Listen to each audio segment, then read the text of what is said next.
বন্ধুরা দেখুন কি বিশাল বিশাল সাইজের কবুতর ভাই। কি কবুতর এটা? মুন্দিয়ান। এ কি দেশি প্রজাতি নাকি বাইরের? এত বড় হওয়ার কারণ কি কবুতর? মানে বিদেশি প্রজাতি।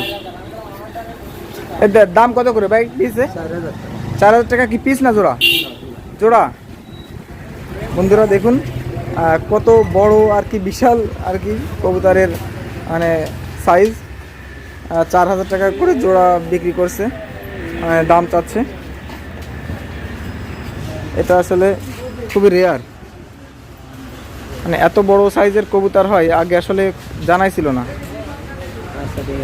দেখুন নিচে এক জোড়া, ওপরে আর এক জোড়া মুন্দিয়ান প্রজাতি। কোন দেশের জাতে জানে কি?